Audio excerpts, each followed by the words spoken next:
So I am Dr. Jeffery D. Long. I am a professor of religion, philosophy, and Asian studies at Elizabethtown College, which is in Pennsylvania. My expertise is on the religions and philosophies of India and of Asia more broadly.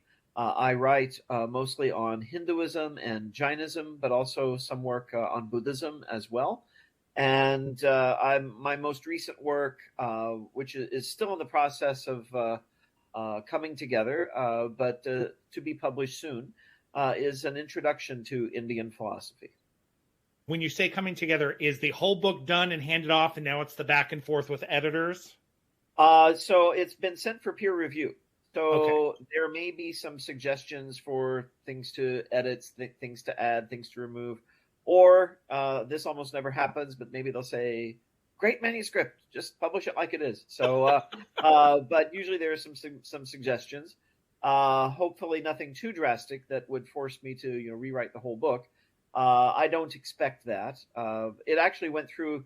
I'll give you the full background story. I initially finished the first draft of the manuscript in 2017, okay, and it went for peer review, came back, and there were. I wouldn't say it required me to rewrite the whole book, but there were some substantial suggestions for things to incorporate. I think that the person who did the blind review, I don't know who it was because it was a blind review, but I believe that person was a scholar of Buddhism. And I won't say that I'm weak in Buddhism, but most of my work has been on Hindu and Jain traditions. So I think this person could see where there were things that I could say more about Buddhism and clarify on Buddhism. So I did a bit more. I did a bit of rewriting when it came to Buddhism, and resubmitted it, and it's now with peer reviewer again, and I think another peer reviewer.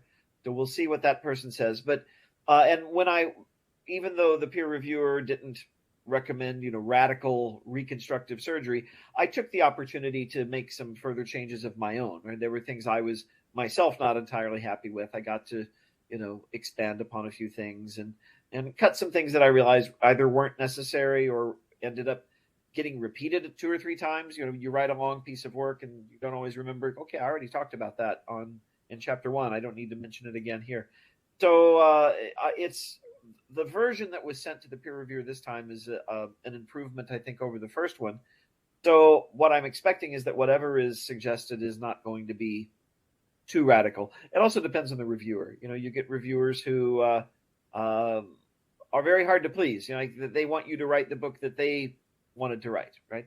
And sometimes you have to say, well, okay, that's really not a helpful comment, and just let it pass. But I typically find peer review results in a stronger product. So I'm actually excited to see what the peer reviewer has to say.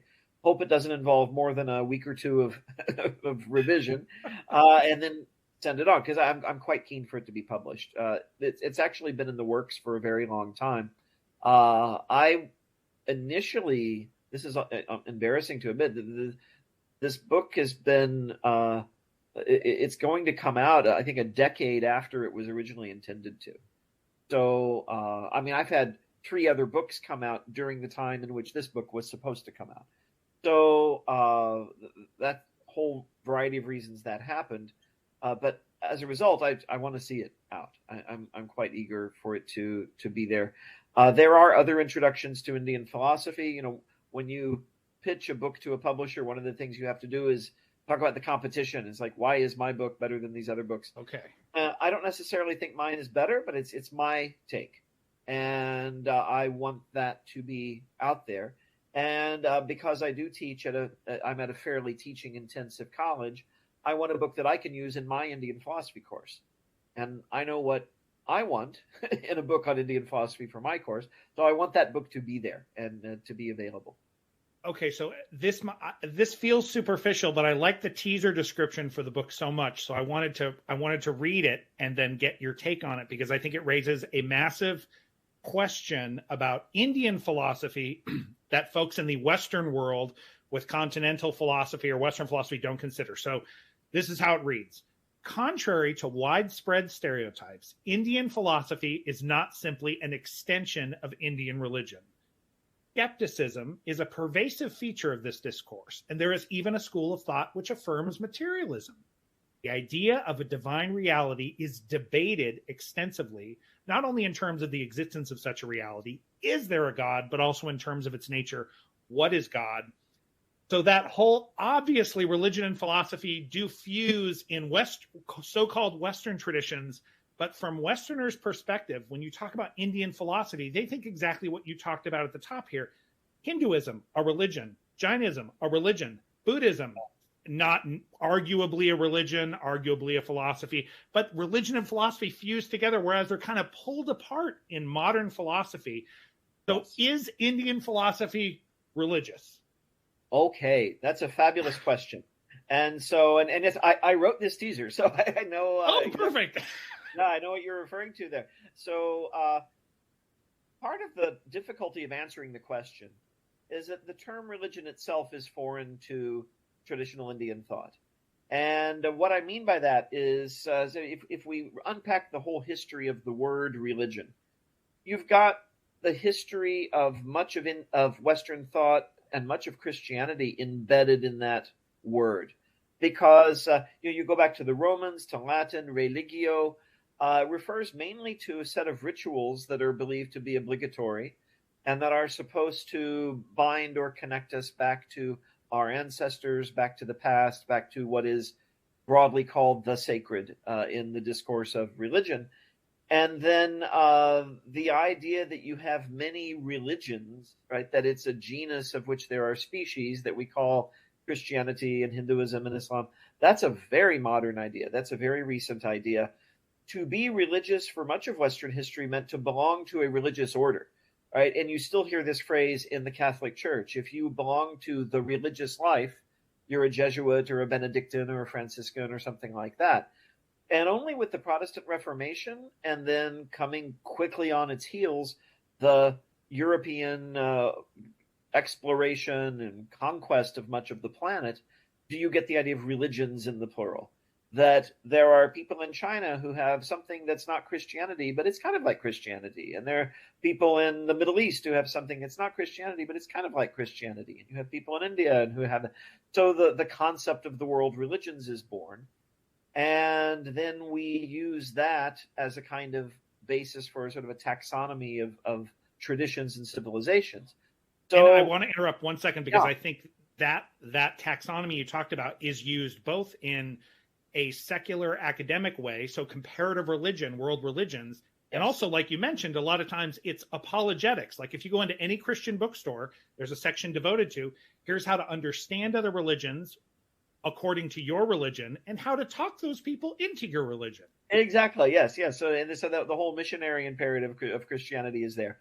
And part of what happened when this term religion came to be applied to a whole variety of other traditions is a lot of Christian assumptions got imported into these traditions. So if we say that a religion is something that's, well, kind of like Christianity, only not Christianity, the implication is, well, it has a supreme being, it has a holy book, there's some group of people who are responsible for propagating it, there's some gathering place where people meet on a regular basis to do sacred things. So, you've got a scripture, you've got a church, you've got, a liturgy, all of these Christian terms. And those analogies often fail as an accurate description of tradition. So if we look at Hinduism, for example, so you'll hear it said that the Vedas are the sacred scripture of Hinduism. Now, that is both true and false. Are they very important texts historically? Does the concept of that collection of texts play an important role in terms of defining what is a Hindu tradition, what is not a Hindu tradition? Yes. Do Hindus sit weekly together and do Veda study and quote from it word for word and chapter and verse? No, typically not. The people who would know it that well would just be the priests, and they know it in the original language, Sanskrit, right? So you don't have a lot of people in the West who know Hebrew or Koine Greek to be able to read the Bible in the original language. They know the most ancient version many people will know would be the King James Bible, and that's only about 400 years old. So if that. So you have these disanalogies. And I read a really good doctoral dissertation recently on the Vedas that was arguing that if you have to project Western terminology onto the Vedas and the culture in which the Vedas are deployed, it's much more like ceremonial magic. You're doing a ritual with the full expectation that it's going to bring about the result that you want, which is very different than praying to God for some divine grace, right? It's more like we do this and this happens. There are schools of philosophy like the Mimamsa school, which I describe in my book, which is quite skeptical about the existence of divine beings. And you might say, well, but aren't divine beings mentioned in the Vedas, and aren't the divine beings invoked in order to bring about results?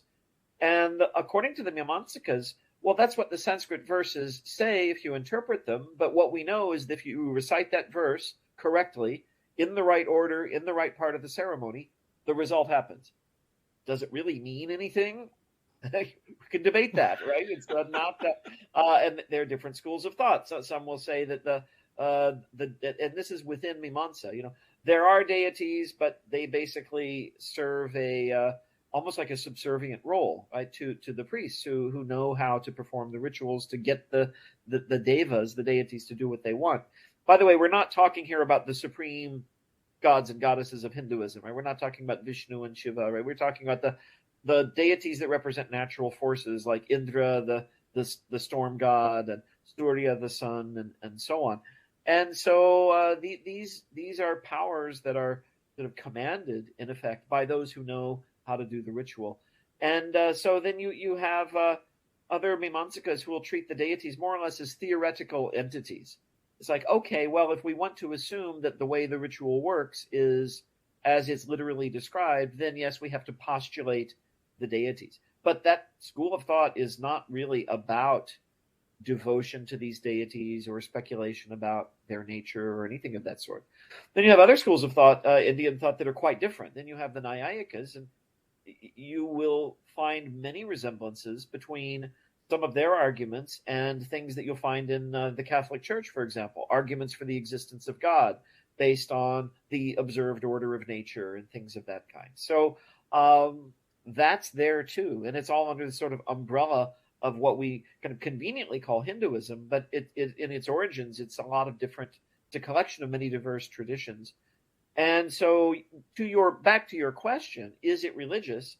It depends on how you define religion, and it depends on where you find religion, right? So all Hindu schools of thought except one simply take it as a matter of it's all practically assumed that there is such a thing as karma, there's such a thing as the process of rebirth. And for most schools of thought, the ultimate aim of human existence is to achieve moksha, or liberation from that. And that involves a process of ethical transformation. It involves rituals, and it involves meditative practices and the achievement of cognitive states. And so because the overarching goal toward which much of it is directed is what we might want to define as a spiritual or religious goal, we might say, yes, a lot of Indian philosophy is religious. However, in the course of doing that, practically every area of human endeavor gets explored and examined and reflected upon. So grammar, astronomy, mathematics, medicine, dramaturgy, right, putting on a play, architecture. There is an Indian equivalent of feng shui. There's something called Vastu Shastra, the placement of objects, right? The science of the placement of objects so that the energies are maximized and so on. So you get into a lot of these topics, and based on a traditional Western understanding of religion, it wouldn't be religious at all, because you're talking about architecture, and not necessarily sacred architecture all of the time. It's like how to put your house together. There's a way to do that according to Indian philosophy. So it covers the entire range of human existence. And this is why when we speak about Hinduism, a lot of Hindus will say it's not a religion, it's a way of life. Now, a person might object to that and say, well, if you're seriously religious, your religion is your way of life. Well, fine. But what most Hindus mean when they say that is it's not only about these things that are obviously sacred. The whole range of your life. There are Hindu texts that describe, you know, just how to go about your daily routine. I mean, every little thing has been analyzed and debated and discussed. So it's kind of a science of life when you look at Indian philosophy. So this is where it's interesting. So then this word of philosophy, then that's the part that now seems to be rubbing a little rawly or like a little crunchily against what you're describing. But if we accept, some religious, some, now what you're describing sounds like commonplace books or self-help or things that tell you how to lead your life, practical ethics. And again, it still seems to be wandering from what we consider philosophy. So then if people think about philosophy, I think in their heads, philosophy is either Platonic dialogue, so entertaining back and forths, or rigorous, almost mathematical, abstract studies trying to get to some abstract truth. Yes. Where does Indian philosophy sit in that world of trying to say what's philosophy and what's not? Right. Well, it encompasses both of those things that you described, right? So like if you read the Upanishads, for example, you're very much in the world of something like Platonic dialogue, right? They're conversations between teachers and students about the ultimate nature of things. Many of them are poetic, though quite a few are also written in prose. And though they are regarded as sacred texts by the subsequent tradition, their aim really seems to be just to get at the true nature of things. As you progress through time through Indian philosophy, you get much more of the very rigorous and abstract argumentation and conversation that you're talking about. And one of the reasons I would argue for it being called philosophy is that it covers many of the same topics and questions that contemporary philosophy does. The nature of knowledge, the nature of consciousness. How do we know anything? How do you make a good argument? What counts as evidence in an argument? What is real? What does it mean for something to be real? How do we differentiate between what is real and what is unreal? Now, again, there's a kind of overarching purpose, which it's tempting to call religious, that is why all of this abstract conversation occurs. But in the course of the conversation, you get some extremely interesting and sometimes very contemporary and very relevant positions being articulated in Indian philosophy. So that's why I think it's very much worthwhile for Western philosophers to look into it, because people are saying interesting things about topics that are puzzling philosophers even today. I would say where the biggest difference comes about is that there's been a conscious, as you said earlier, abstraction of philosophy from the realm of religion in the West. Right. Because there's the assumption that if you have a religious worldview that is somehow very subjective and biased and unobjective, right? And why that should be the case is an unexamined assumption, I would say, of Western philosophy. My idea about that is that it goes back to the Protestant Reformation, right? That when Christianity became many Christianities and became contested, and then when that actually endangered civilization in Europe, and there were religious wars, and the way secularism eventually gets invented is societies decide we're not going to fight about those things. You think what you think, I think what I think, and we'll get along and we'll argue about things that we can come to some, shared understanding of it. One of my favorite expressions of this is when Thomas Jefferson says, "What does it matter to me whether my neighbor believes as I do or not?" He says, "It neither breaks my leg nor picks my pocket." As long as your belief doesn't impose on me, you're not killing me because I think differently. You're not taking my property away because I think differently. Think what you want, right? So secularism is born. And so there's that modern kind of tolerance, and I find it interesting. You sort of offhandedly mentioned, well, maybe there's all these interesting philosophical discussions that are happening here. Yes, there's an overarching spiritual or cosmological goal that people are seeking, but there's interesting philosophy inside there. I feel like as secular society keeps marching along, it gets more uncomfortable about that. I think they regard any goal that is spiritual, religious, metaphysical as a little suspect. And as you said, you can't be objective anymore. If your goal is affinity with Christ, union with Christ, if your goal is freedom, liberation, then you can't totally be objective with the rest of us seculars anymore. Well, that's the way of thinking, but it actually conceals its own philosophical bias because what is widely regarded as kind of objective point of view in the West is actually a very specific line of thinking, which affirms that reality at its fundamental level is material, non-conscious, non-purposeful, blind matter, right? And that is the view of one school of Indian philosophy. The materialists, they're called the Lokayatas, they're also called the Charvakas, and they believed this, and they argued for this. Very widespread, very common view in the Western world, and it's sort of taken as the default position if you're an objective person, that, well, we can all agree about the material world, and then everything else becomes somewhat suspect, or you have to argue for it. India, interesting, was somewhat the opposite. All the other schools of thought sort of ganged up on the Lokayatas and said, now this is not proper philosophy.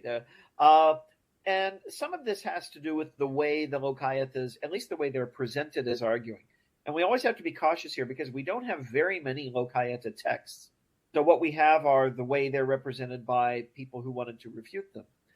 That being said, the Indian schools of thought that we have more knowledge about are actually pretty good at representing one another's views when they're trying to refute them. That you don't see a lot of straw man argumentation in Indian philosophy. They really do try to go after what the other school of thought actually says. And according to the Lokayatas, they say, all we can know is what comes through our senses. Well, the other schools of thought have a field day with that. What about memory?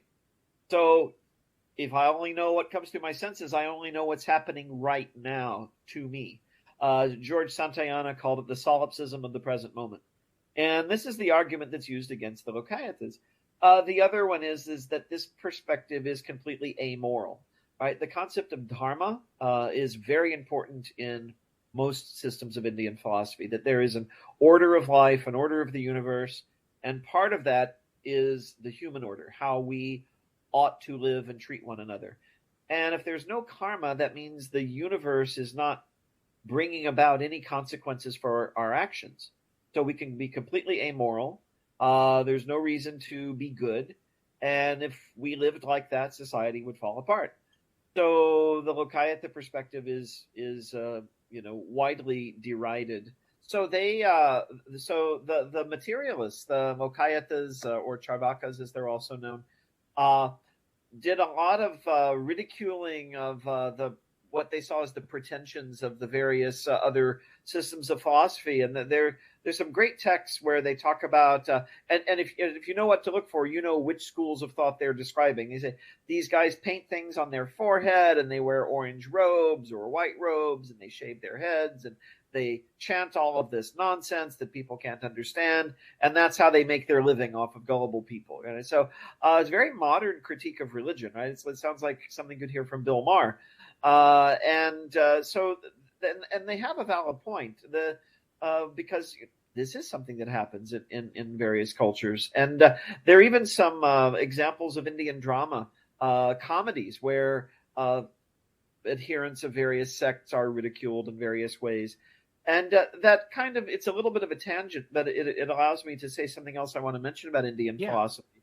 One reason it flourished, and you have so many different schools of thought debating each other in the classical period, is there was a lot of freedom of thought in India.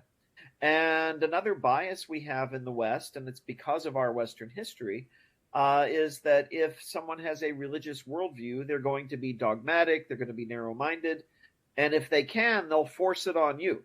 If they came into power, their way would become law. It would be like the Taliban. And ancient India, as deeply religious as India has been through the centuries, was not like that. There was an incredible amount of freedom of thought. People from other countries would sometimes flee to India when they were being persecuted. We know that both Jews and Christians left the Roman Empire and settled in southern India, in part to flee from persecution. The Zoroastrians in Iran, many of them fled to India, became the Parsi community in India when they were fleeing from persecution. Because India was a place where, again, with a few exceptions through the centuries, was generally free from religious persecution and was very welcoming of religious diversity. And again, why was that? What brought that philosophical flourishing? What brought that attitude?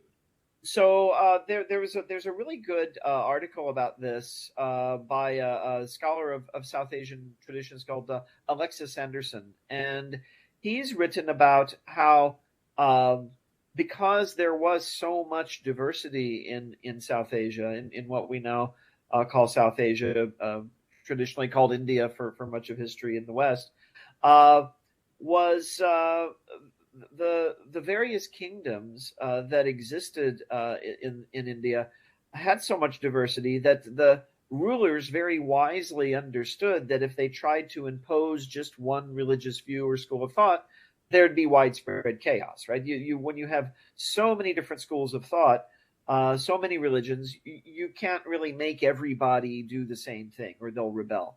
And there were therefore very few cases of religious persecution in ancient times in India. There were a few. The one that stands out in my mind, there was a ruler in southern India, what's now called Tamil Nadu.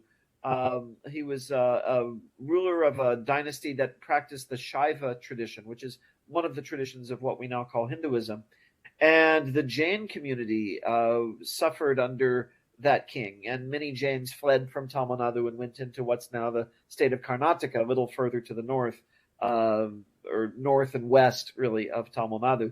And so, Jains left, and there's a depiction on a temple that this king built of Jain monks being impaled. There are scholars who doubt that that's a depiction of an actual historical event. It's probably the king saying, "This is what I would like to do to you." Okay. But it was not a friendly environment for the Jains.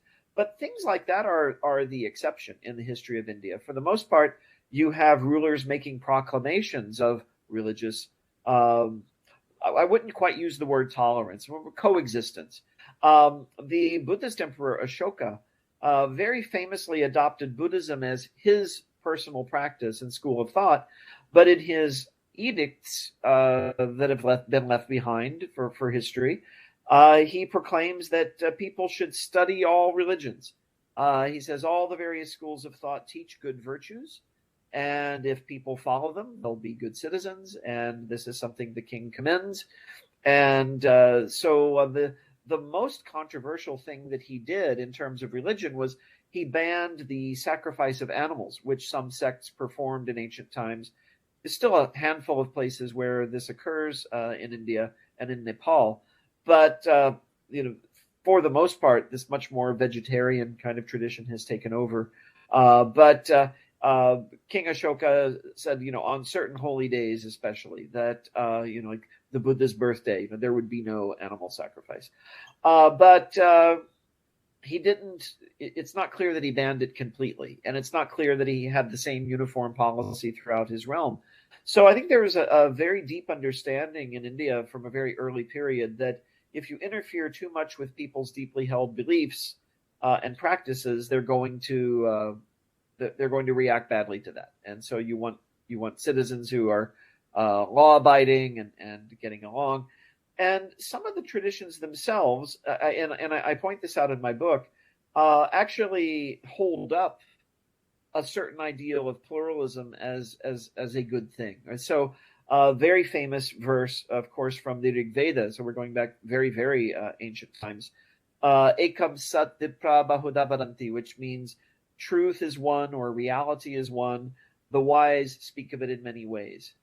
And there's some debate about what that meant in its original context, but it's been widely taken to mean we all have different ways of expressing truth. Let them all exist. Let them all flourish. In the Bhagavad Gita, a famous Vaishnav text from the Hindu tradition, Krishna says in the 11th verse of the 4th chapter, all living beings, in whatever way they approach me, thus do I receive them. All paths lead to me. And so that's kind of a religious inclusivism where, whatever God you pray to or however you practice, you're going to Krishna. So it's okay. So that's another way of articulating it. And of course, in the modern Hindu tradition, this has really been sort of propagated as a central teaching. The Swami Vivekananda's welcome address in the Chicago Parliament of World Religions back in 1893, this was the centerpiece, right? We preach universal acceptance. And again, we want to be careful not to romanticize this or to suggest that, that there was no disagreement or argumentation, this intense disagreement and argumentation about philosophy. But this occurs against the backdrop of fairly wide agreement about a number of principles, about moral principles, about the nature of existence. Again, things like karma and rebirth are largely taken for granted. And the basic principles of what makes up a good life, there's some variation and there's some debate. But and even in terms of karma, there's debate about what it is and how it happens. The Jains have almost a physics of karma, where you have karma particles, and they're causing things to happen to you. Whereas in Buddhism, you have a more psychological interpretation of karma, that it is our tendencies that we keep repeating again and again. And so, within certain broad parameters, there's scope for debate.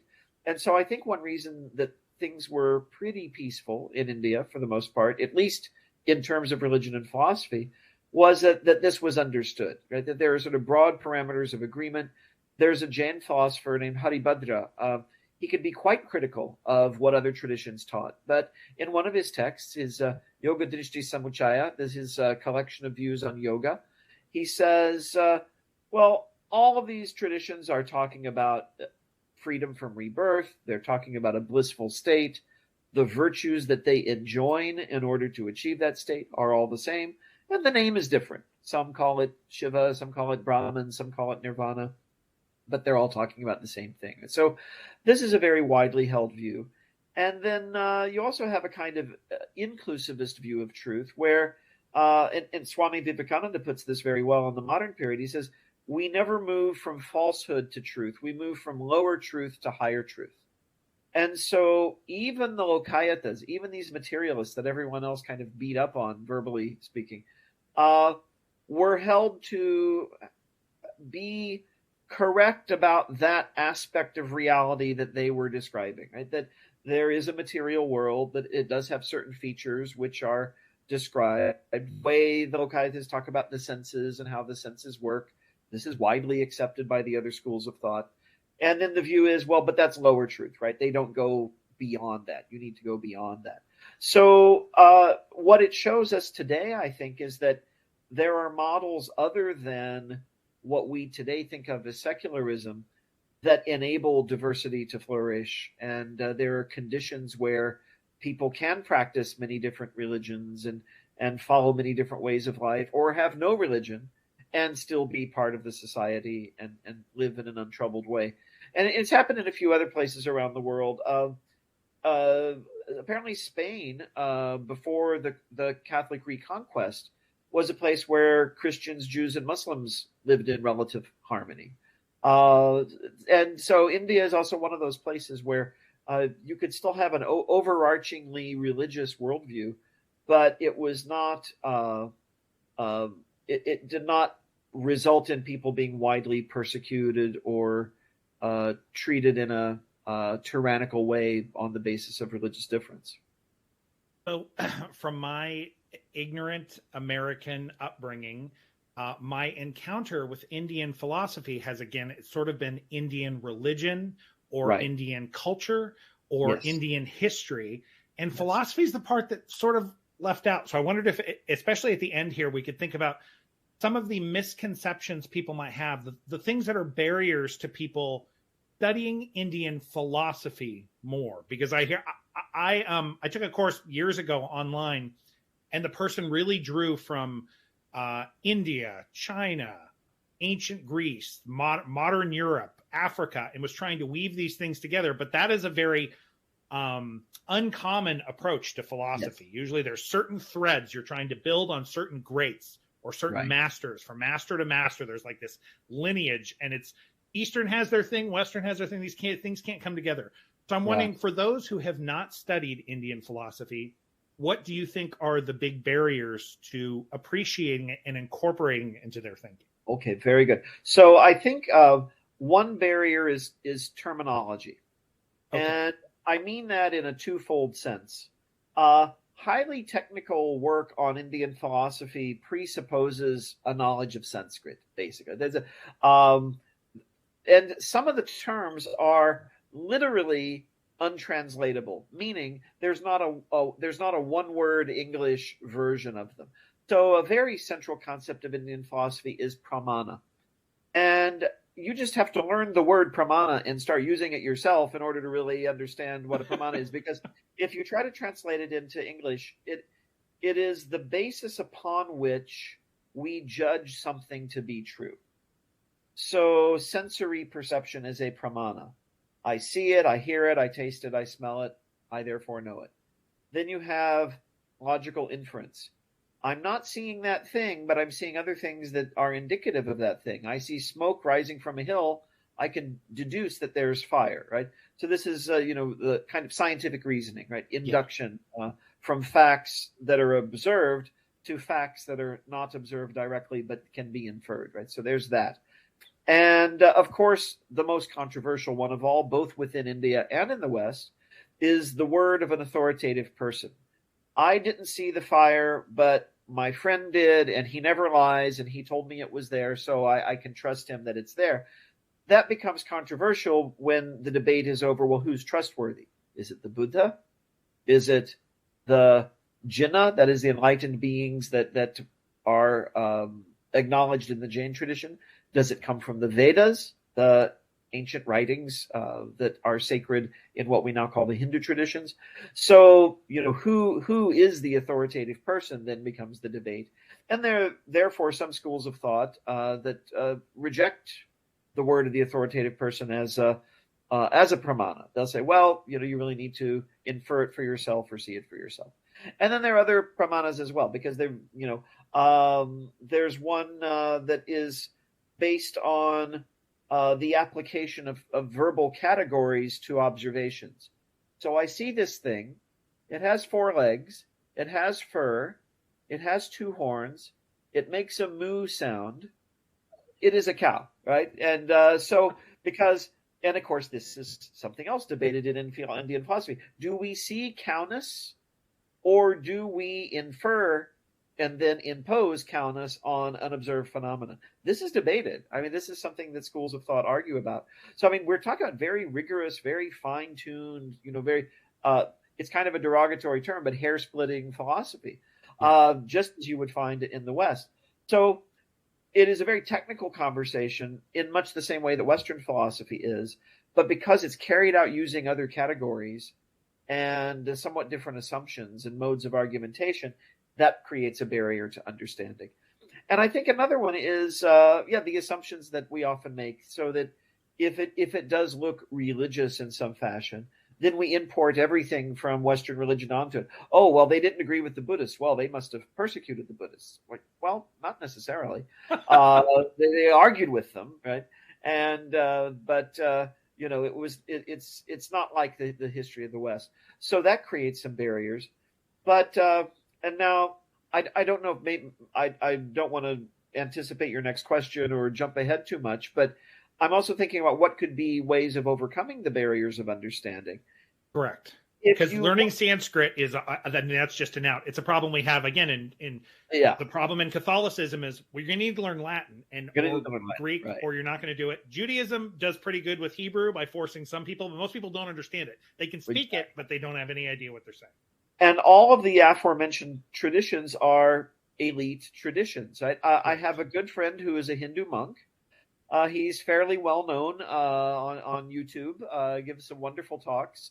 And I was just chatting with him the other day, and he was telling me a story about a contemporary teacher of Indian philosophy.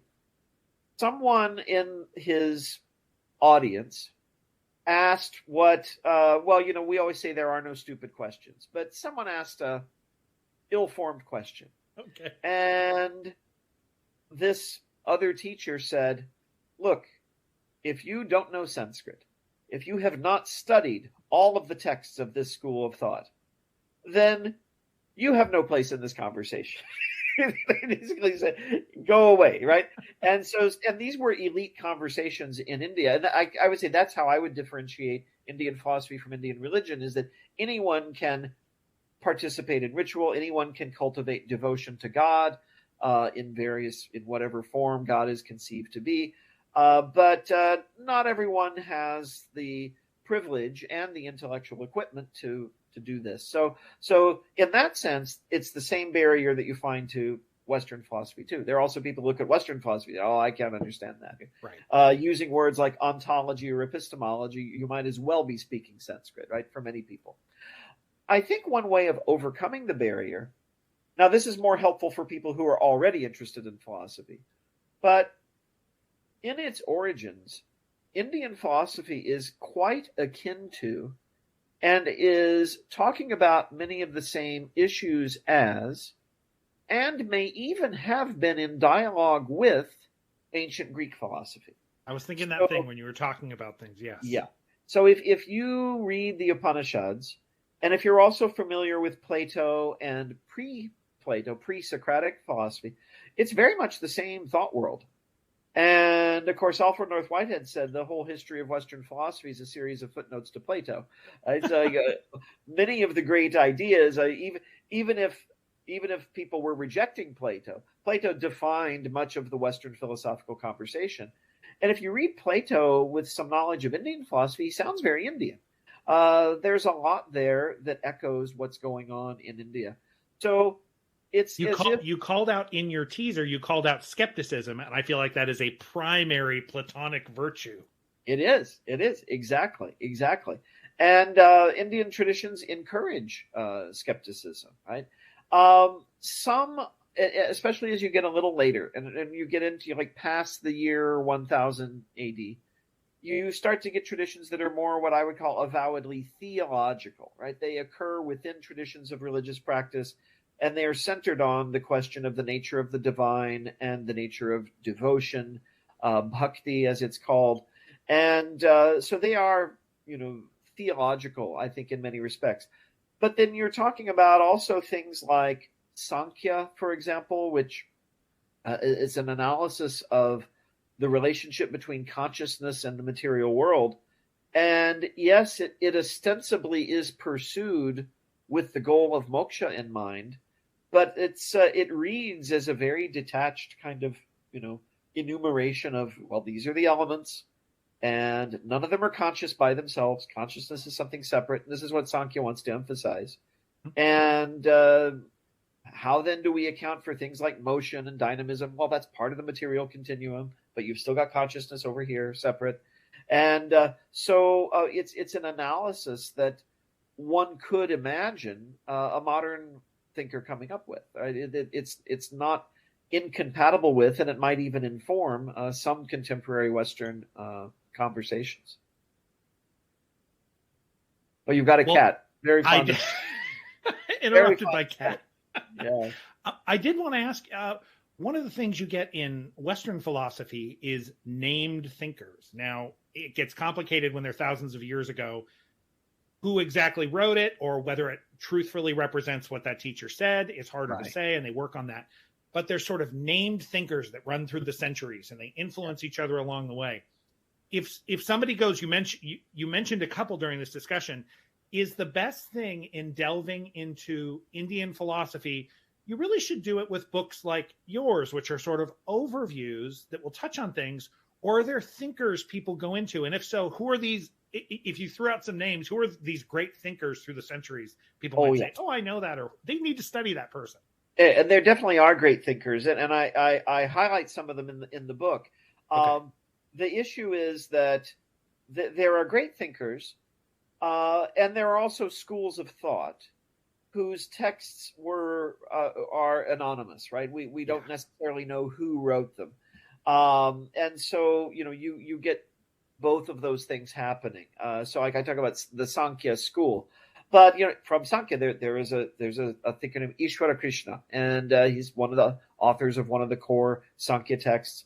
You have the founders of the traditions, some of whom may be semi-legendary, but someone started these lineages. So Kapila, the founder of Sankhya, Patanjali, the founder of yoga, there are a number of very famous Buddhist thinkers, apart from the Buddha himself. Nagarjuna, I'd say, is easily the most famous. My favorite.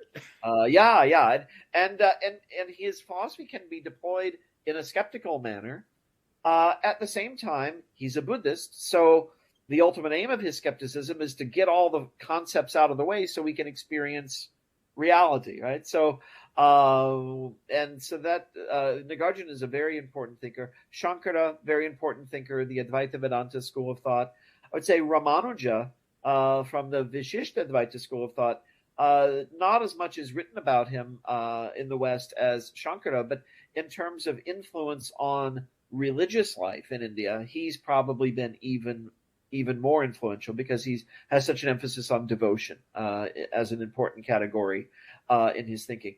Of course, one of my central topics of interest in my own scholarship is the Jain tradition. So a whole lot of Jain philosophers, Kunda Haribhadra, whom I mentioned before, Yashovijaya, who's very interesting. He lives just at the cusp of modernity, passed away in the 18th century. So, but he's still counted as a classical Indian philosopher. He's still in that mode. Numerous thinkers from the Nyaya school. You have thinkers like Udayana, for example, makes arguments for the existence of God. The Mimamsa school, you'll have figures like Kumarila and Jaimini, who put forward their various understandings of that system of thought. And countless others, people like Vachaspati Mishra, for example, who was interesting because he was an adherent of a particular school of thought, but he wrote philosophical commentaries on the root texts of other systems. So it shows that kind of cosmopolitanism in Indian philosophy that we don't associate with religiosity in the West. I want to close with the question because you presented them. They're so interesting to me because we do have the philosophy in the West. And as you're talking about justifying the existence of great philosophers have spent tremendous time in their thinking wrestling with their idea of God. And it's usually Christian God because many of the great thinkers are Christian and come out of this Christian tradition, the ones that are studied. In India today, modern materialist philosophy, so philosophy that tries to eschew all the ceremonial magic, that tries to cut away from the cosmology and the metaphysical, right. Is that alive? Is there a tradition that runs a materialist philosophy today in India that is uniquely Indian? There is. It is not historically continuous with the ancient Lokayata Dharmaka tradition that I mentioned.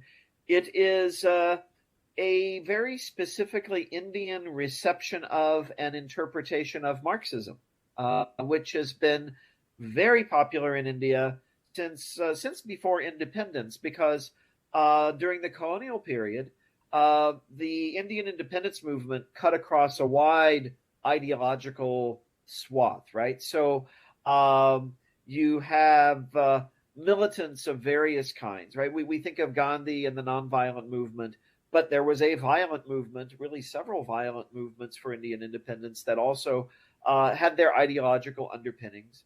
You have what is often regarded as today it's put in, even in India, they use this very Western terminology, sort of right-wing thought, the movement that's called Hindutva or Hindu nationalism, which is not, in one sense, really something derived from Hindu teaching, but it's more of a political response to a perception that the Hindu community is under threat, right? So you have that, but then you also have the left. So from even before Indian independence, there were Marxists in India, and there were people who found Marx very appealing, and they held views. In many ways, they were parroting the views of some Westerners. They said, India is backward because we have all this religion. And so we get rid of that, we'll be progressive. And so Marxist governments have at various times been in power in the state of Kerala in the south and in West Bengal very famously for many decades.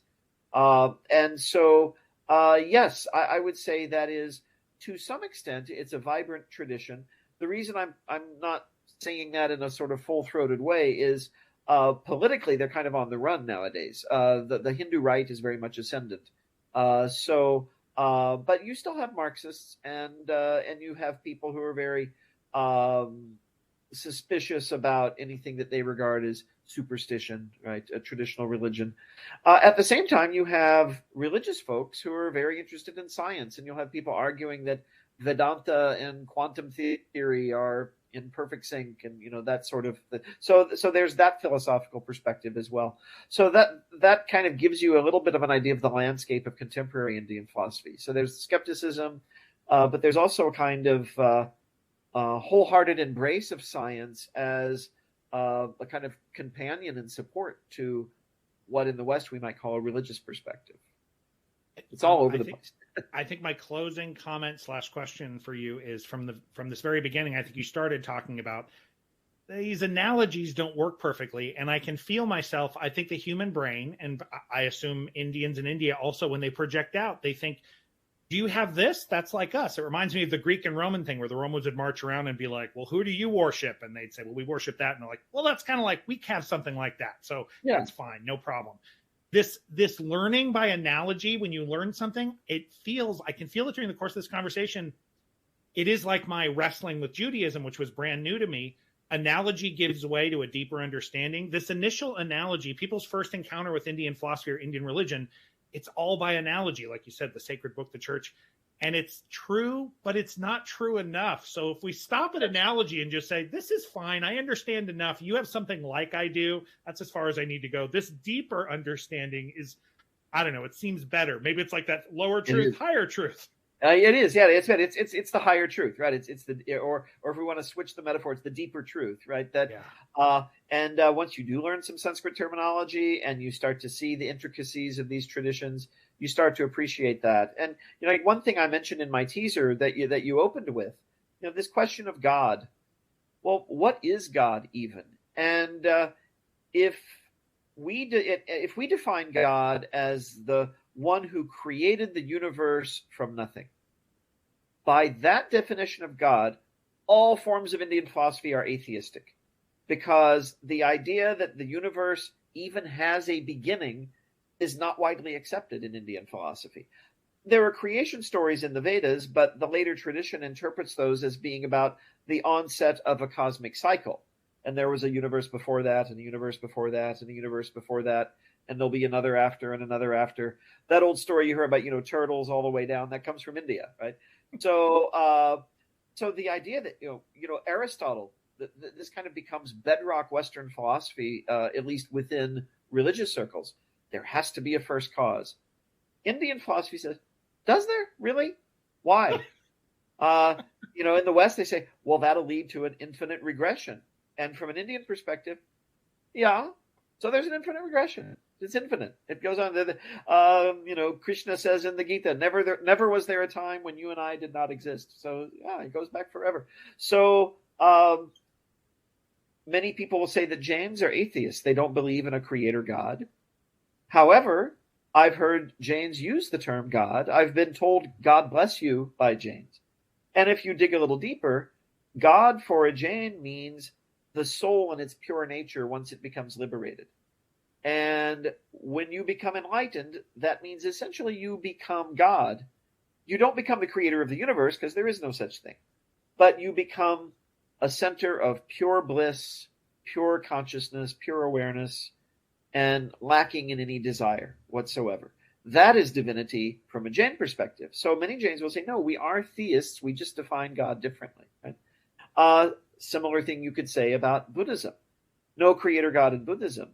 But after you start talking about Buddha nature in Mahayana Buddhism and an infinite consciousness and a non-dual awareness, you're very much in the same realm or a similar realm to the Vedanta philosophy of Hinduism, which also talks about non-dual awareness and everything ultimately is an infinite consciousness, which till we become enlightened, we can perceive as a God outside of us. But then when we become enlightened, we realize that God is also our very self in its true nature.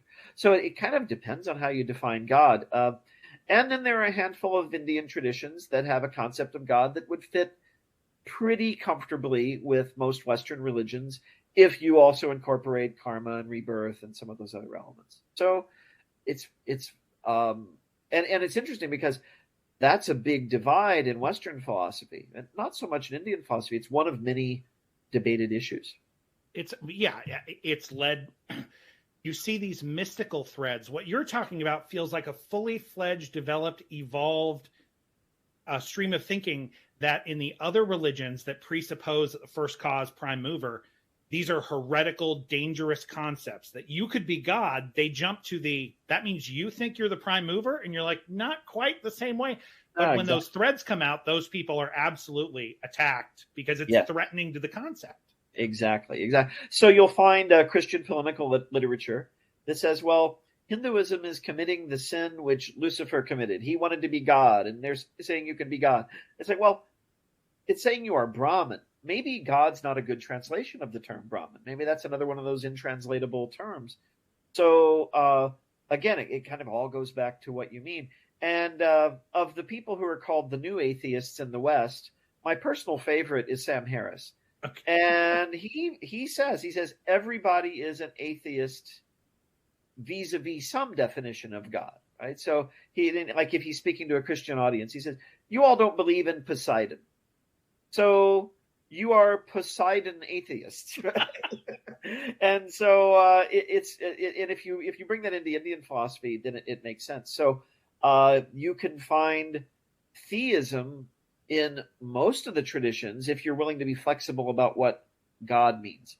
But if we're very rigid about the definition of God, well, maybe one or two traditions at most that adhere to that, but most would be atheistic on that understanding. Well, now I can hardly wait to read your book. When is it? So I think it's coming out third quarter. Is it September 2023? Well, that's the goal. I'm waiting to hear back from the peer reviewer. Depending on how radically I am asked to revise it, and how much time I have to do that. My aim is for it to, well, in my field, I'm in both philosophy and religion. The conference I typically attend each year professionally is the American Academy of Religion, which meets in November. So my aim would be for there to be a nice stack of these at the Bloomsbury stall in the book display at the AAR in November. So I'm hoping it'll come out at the end of by the end of before the end of this year. And it's been in the works for a long, long time.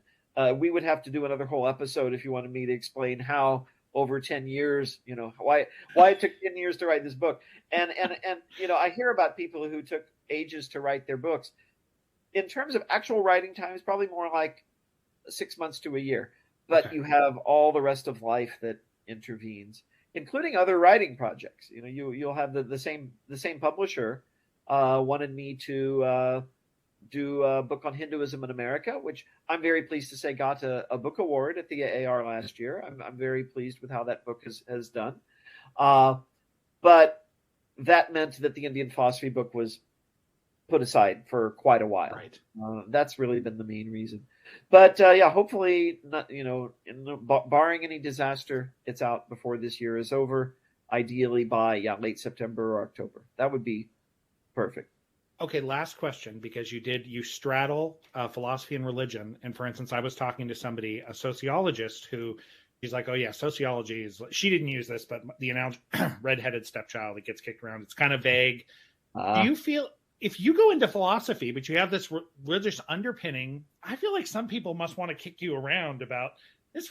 You're too much religion and not enough philosophy. Do you feel like it's a peanut butter chocolate thing where you're not enough for either group sometimes, or what? It depends. It depends, okay. Right? It depends on which philosophers you're engaging with. Okay. For example, I'm going to be speaking at Rutgers University in late March about Jain philosophy. And one of the things that the scholar, Anil Mundra, the excellent scholar of Jain philosophy, one of the things he conveyed to me was that they want to kind of get this dialogue going about Indian philosophy with the philosophers, that there are interesting and worthwhile issues worth engaging in Indian philosophy that count as philosophy, and that should be done. So in my experience, though, I think I tend to run around in circles that are already persuaded of that. So, like if I publish something in, say, Philosophy East and West, I mean, the people who read that, they're already thinking this way. I do find that in some respects, it's easier to present this material in the world of religious studies because one of the things that we talk about, one of the subfields of the study of religion is the philosophy of religion, which is what my PhD is actually in. So there's a place for, say, a course on Indian philosophy in a religious studies curriculum, which I teach Indian philosophy here at Elizabethtown. I hope to use this book in that course. And so it's something that I think is sort of readily welcomed. There's a Hindu philosophy unit at the American Academy of Religion. There are Buddhist philosophy or Buddhist constructive thought units at the American Academy of Religion. In the American Philosophical Association, I don't think there's as much, but I think it's there. And there have been there's a really good scholar of Indian philosophy, Janardhan Ganeri, who has his own introduction to Indian classical philosophy, which is quite good. And he's made a case for not only Indian philosophy, but making philosophy more global, thinking of as world philosophy. Because for those of us who are steeped in either Indian philosophy, or you have people who are steeped in Chinese philosophy, you have people delving into things like African philosophy, Latin American philosophy. The standard, philosophy conversation seems very white, very European. And of course, all of it globally is still very male, right? Even if we're talking about India or China. And I think our whole society is wanting to move towards a more inclusive way of thinking. And people's various types of difference, some of the differences that we might be tempted to regard as, well, that's irrelevant to ultimate truth. Well, not necessarily. Who you are and what your life experience is going to shape how you'll approach these things. And it's worth collecting as many perspectives as possible. That's my own bias, right? I want to know it all. I want to hear from the hardcore skeptics and from the absolutely convinced religious folks of all branches. I want to hear all of it, because this is, I think, how we learn and grow. And it's also part of how we create a more habitable world where we understand each other more. I really believe in that old idea that ignorance is finally what gives rise to fear, and then to prejudice, to hatred. And we've plenty of that in the world. So more understanding can only help, I think.